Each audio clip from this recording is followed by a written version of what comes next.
Tervetuloa uuden entisöintivideoni pariin. Tällä kertaa työstän ystävältä saatua sohvapöytää. Pöytä on kulkenut ystäväni matkassa toistakymmentä vuotta ja viime ajat se on seissyt käyttämättömänä. Pöytä on valmistettu Suomessa ja siinä on heti päälle päin yksi erikoinen piirre. Se on jatkettava ja avautuu näin. Toki ihan noin näyttävästi ei pöytää kannata avata, sillä jatkopalat saattavat naarmuuntua. Avautumismekanismista johtuen pöytälevy on täysin irrallinen. Se asettuu paikalleen tuon loven avulla. Jatkopalojen viilu on kohtisuorassa ison levyn viiluun nähden, mikä on ihan hauska detaili. Epäilen myös, että ison levyn viilu on eri kuin jatkopaloissa. Sen syyt ovat aika erilaisen näköiset ja lisäksi väri eroaa jonkin verran. Väriero johtunee monesta muustakin asiasta, mutta puun syyt ovat kyllä erinäköiset väristä riippumatta. Käännän ison levyn ympäri ja huomaan, että sen alapinta vaikuttaisi olevan samanlaista puuta kuin jatkopaloissa. Niin kuin kaikissa muissakin pöydän levyissä, tässä on niin sanottu book match-viilu, eli se on symmetrinen keskiviivaansa molemmin puolin. Se mikä tässä on myös tosi erikoista, että pöydän alapintaa on vaivauduttu viiluttamaan ja vielä tuolla samalla symmetrisellä tyylillä. Alapintahan ei kenellekään näy, joten sitä ajatellen tähän on käytetty aika paljon vaivaa. Huomasin, että jatkopalan piiloon jäävästä reunasta voi nähdä levyn rakennustavan. Eli tässä juuri näkyy, että sekä ylä- että alapinta on viilutettu tuolla samalla paksulla viilulla. Oletan, että iso levy on rakennettu samalla menetelmällä, koska senkin alaosa on tätä samaa viilua. Mysteeriksi jää ainoastaan ison levyn päällispinta, ja miksi se on viilutettu erilaisella puulla. Lisäksi levyjen reunat on viimeistelty asianmukaisella listalla.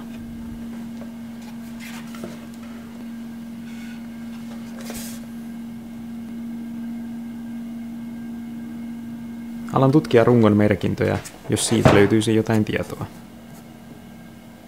Valitettavasti tämä lappu on irronnut melkein kokonaan, eikä siitä saa mitään selvää. Toisesta kohdasta runkoa tippui kuitenkin tällainen lapun jämä, jossa lukee Lappeenranta, tilausnumero 3752. Ehkä. Lappeenranta on ollut varmaan toimitusosoite, eli valmistajaa en taida näillä tiedoilla saada selville. Jaloissa on tuollainen kiva yksityiskohta, ympäri menevä pieni uurre, ja se ei taida olla kierretty irtopala. Tai jos on, niin jätetään se rauhaan. Muuten jalat ovat aika järsityn näköiset, ja paikoitellen niissä on kosteuden aiheuttamaa tummentumaa. Rungon keskipalassa on myös tuollainen reunalista. Muuten runko on kenties koivua. Tai jotain muuta todella vaaleata puuta. Mutta se siitä tutkimustyöstä ja ryhdyn hommiin. Aloitan irrottamalla isosta levystä kalikan, joka pitää levyä paikallaan.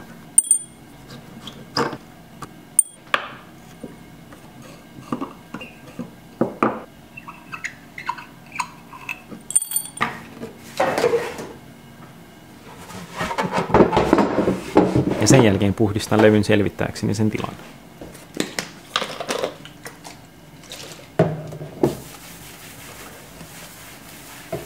Viime videon sekoilun jälkeen päätin, että tämän projektin kanssa en aio tehdä virheitä. En aio, noin vaan, ei virheitä. Tämä projekti tulee sujumaan suoraviivaisen tehokkaasti.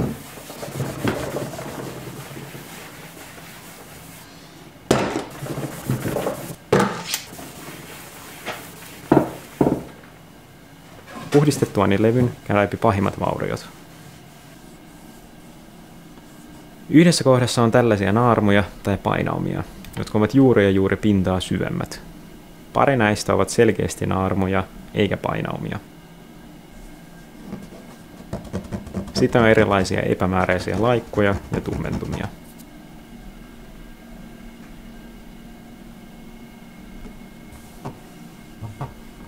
Levy ei siis ole kovin imartelevan näköinen.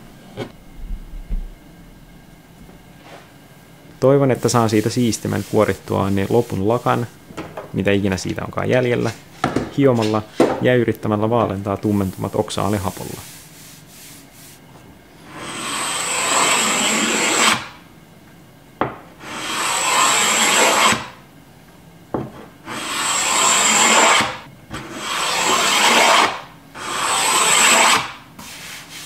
Lakka irtoaa todella helposti.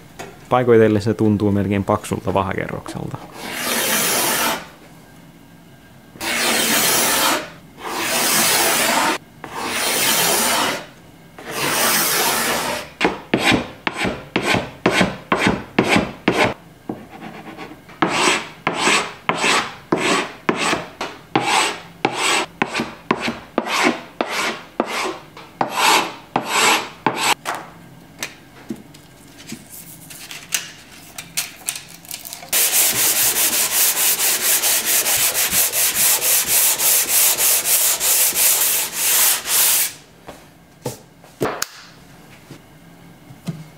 Tarkistan tilanteen kastelemalla pinnan tärpätillä.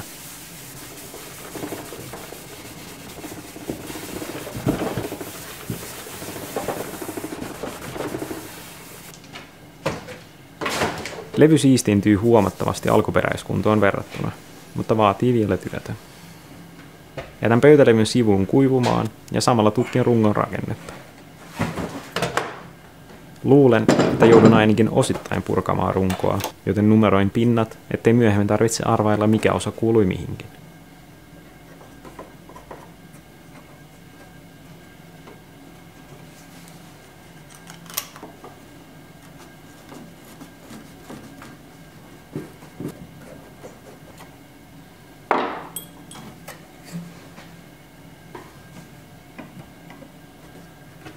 Jalkojen liitoksia on vahvistettu tällaisilla kulmapaloilla, jotka ovat ruuvattu ja vissiin liimattu kiinni.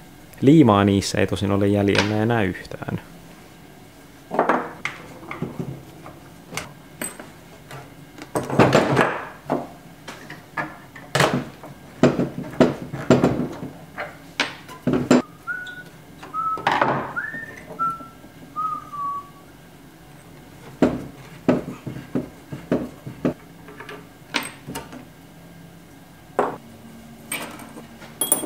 Irrotettuani kulmapalat testaan jalkojen liitoksia.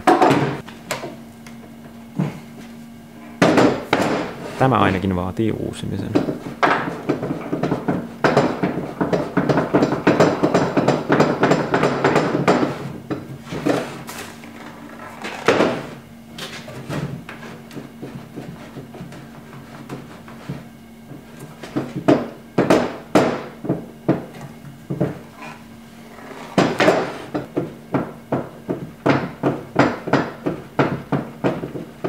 Mutta tämä heikko liitos on huono toisestakin saumasta.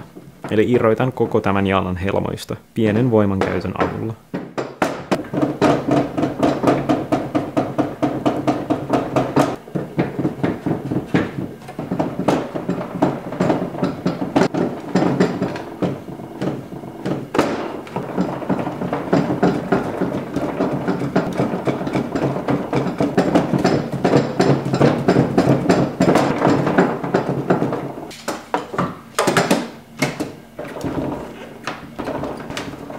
Toinen puoli on yllättävän tiukassa, joten kiilaan liitosta samalla kuin nytkytän.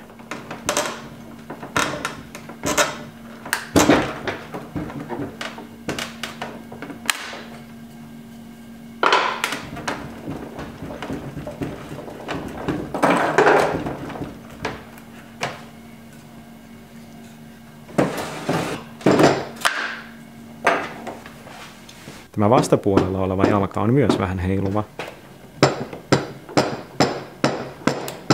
joten se saa saman käsittelyn.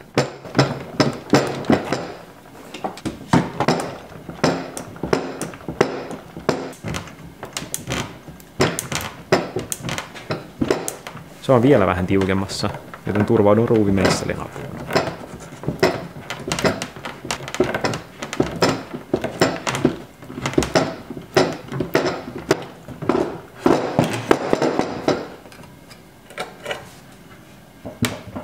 Tämä toinen liitos on ihan pikkasen löysä. Saan sen liikkumaan kaksin käsin vääntämällä. En ala purkaa tätä, vaan ruiskutan liimaa avautuvaan saumaan ja puristan liitoksen kiinni. Luulen sen riittävän.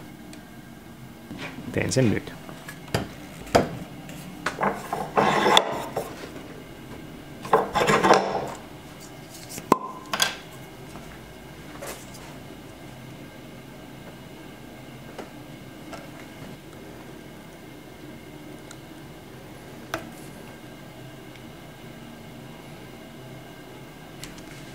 No niin, se varmaan riittää.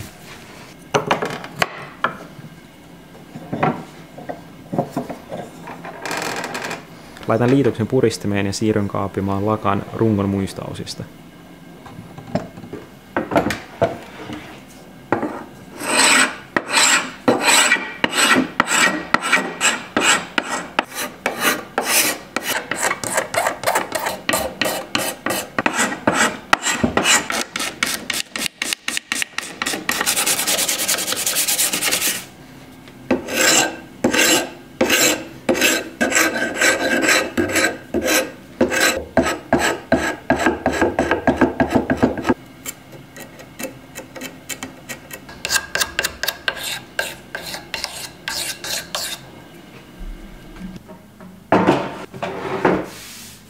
Kaavittuani lakat rungosta, alan hoitamaan ison levyn epätasaisuuksia.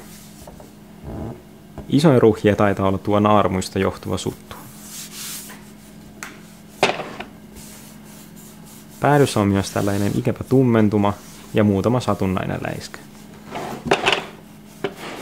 Käsittelen pinnan oksaalihapolla, jonka pitäisi palauttaa puun luonnollinen väri.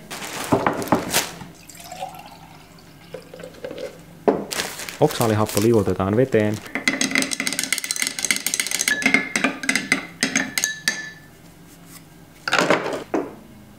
ja pinta käsitellään seoksella.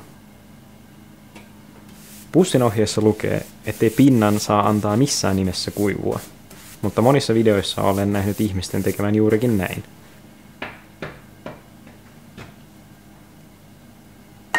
Erityisesti haluan vaalentaa tätä aluetta. Ja ensimmäisellä kerroksella oli ainakin vaikutus. Tummentumat eivät ole täysin poissa, joten levitän uuden kerroksen happoa. Tai itse asiassa 3, tai ehkä 4. Toivottavasti lisäkerrokset vahvistavat hapon vaikutusta. Seuraavaksi happo pitää pestä pois. Thomas Johnsonin rohkaisemana uskallan pestä pinnan runsaalla vedellä.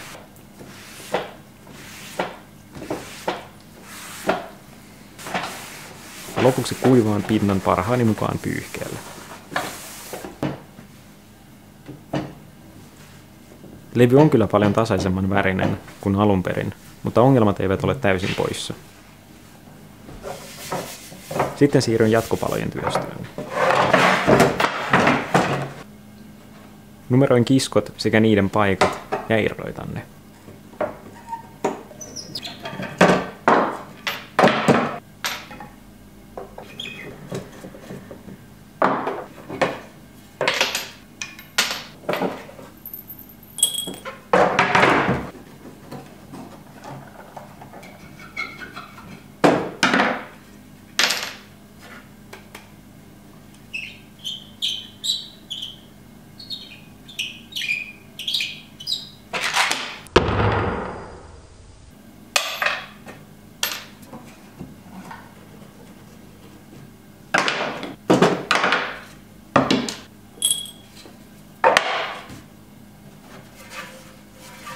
Sitten nopea lakan kaavinta. Tää on tuttua touhua, joten pidetään lyhyenä.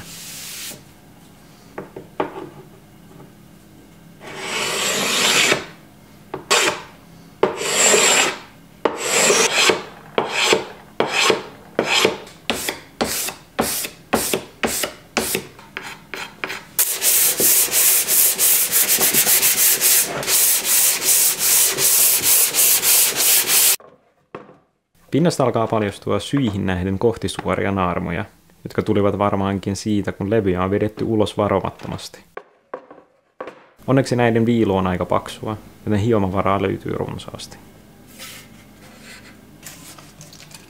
Kastelen lakattoman jatkopalan tärpätillä tarkistaakseni tilanteen.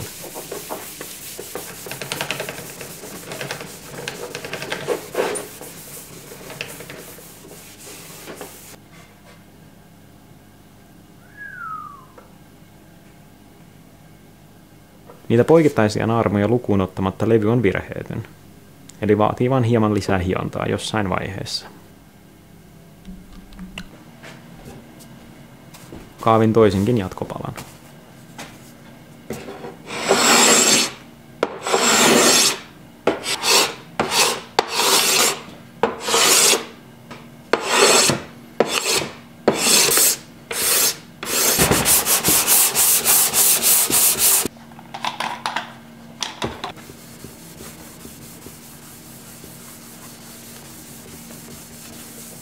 Tämänkin pinta oli aika lailla virheetön. Seuraavaksi jatkan ison levyn työstöä. Yritän höyryttää tuon sutun pois kolvia ja märkää rättiä käyttäen.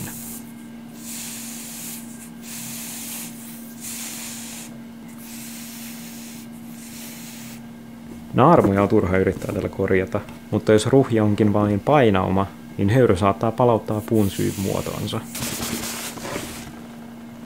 Tämä ehkä auttoi. En ole varma. Pari kohtaa, ne jotka olivat selkeästi naarmuja, eivät korjaantuneet. Täytän ne sulatettavalla vahalla, jotta saisin ne tasaan pinnan kanssa.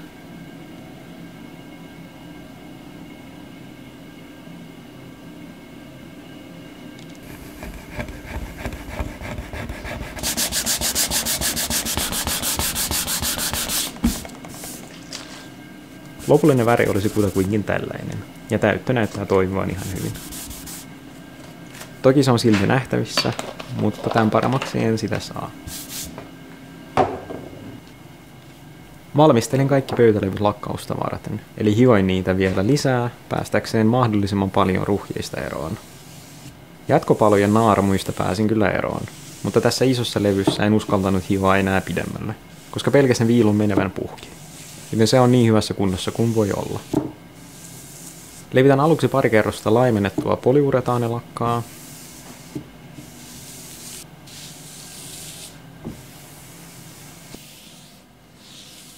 Jos olet katsonut aikaisempia videoita, niin olen puhunut tästä lakasta öljypohjaisena polyuretaanilakkana.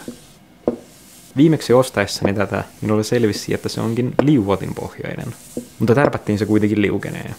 En oikein tiedä enää. Tämä on toiminut ja toimii edelleen.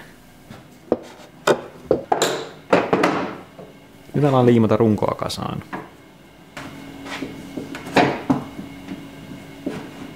Tästä tuli hieman säätöä ja se kestää tovin.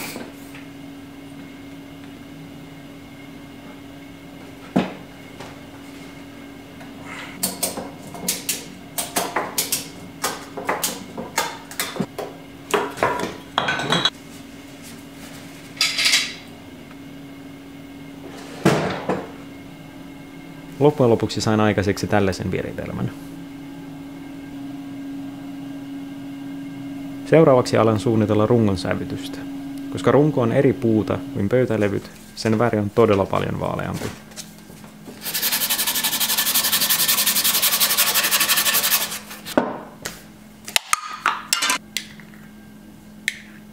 Sekoitan samaiseen polyuretaanilakkaan tällaista pigmenttijauhetta.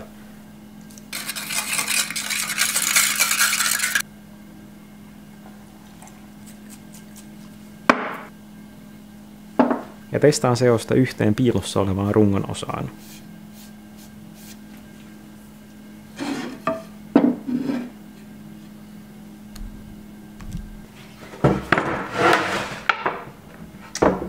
Seos oli oikein toimiva.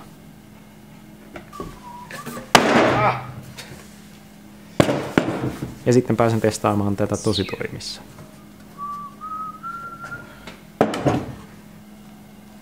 Koska koivun petsaus tuntuu aina tuottavan suttuisen tuloksen, niin tällaisen sävytetyn lakan käyttö toimii paljon paremmin.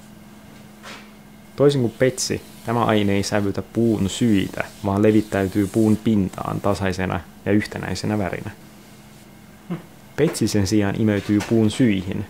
Koivun tapauksessa ne syyt sävyttyvät epätasaisesti.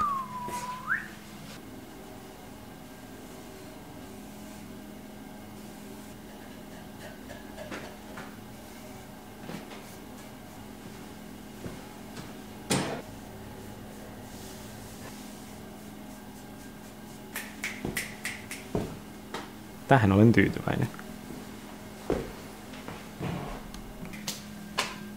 Käytin sävytettyä lakkaa myös levyjen reunoissa, sillä nekin olivat aika vaaleita.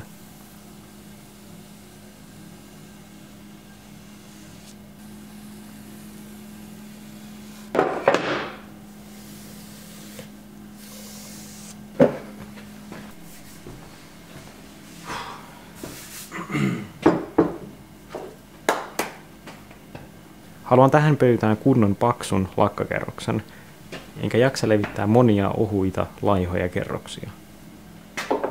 Päätän rohkeasti levittää paksun kerroksen laimentamatonta lakkaa pensselillä. Mulla on hieman traumaattisia kokemuksia laimentamattoman lakan käytöstä ja sen jättämästä epätasaisesta jäljestä, mutta siitä on muutama vuosi aikaa. Ja luotan, että nyt osaan homman paremmin.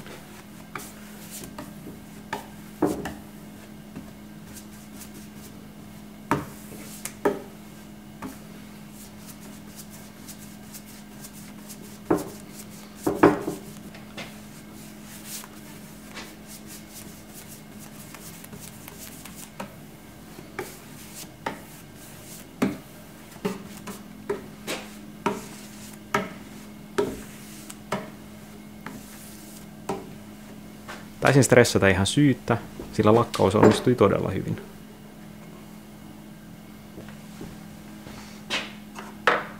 Lakkaan loputkin levyt.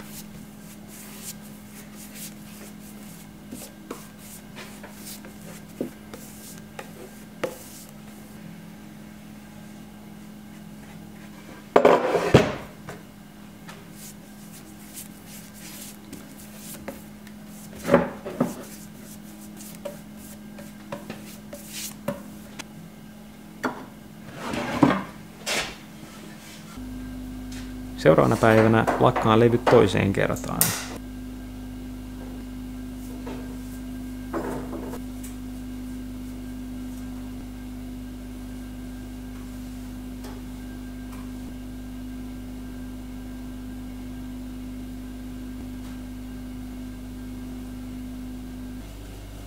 Lisäksi lakkaa rungon tällä laimentamattomalla ja sävyttömällä lakalla, sillä rungon sävy on jo kunnossa.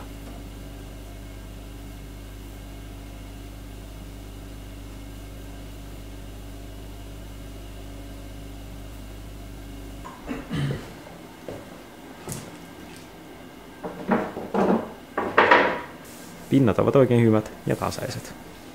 Rungoväri sopii levyihin, kaikki näyttää hyvältä.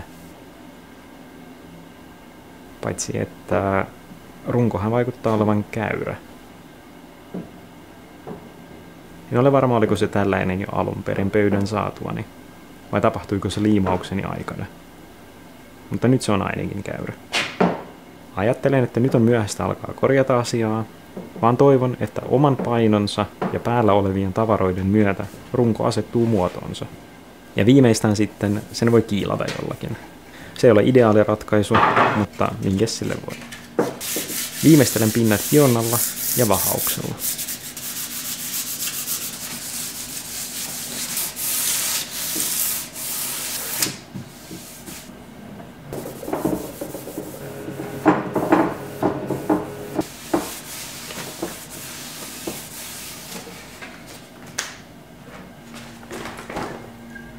Ja sitten pöytä onkin valmis. Olen oikein tyytyväinen tähän. Ison levyn pinta jäi epätäydelliseksi, mutta sellaista se välillä on. Enempää siitä en uskaltanut hioa, joten mielestäni se on niin hyvä kuin siitä olisin saanut. Muuten tämä oli ehkä onnistunein projektini tähän asti.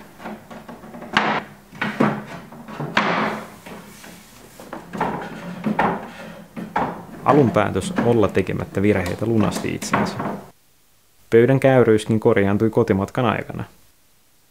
En ymmärrä miten, mutta tässä näkyy, että se seisoo tukevasti 4 jalalla.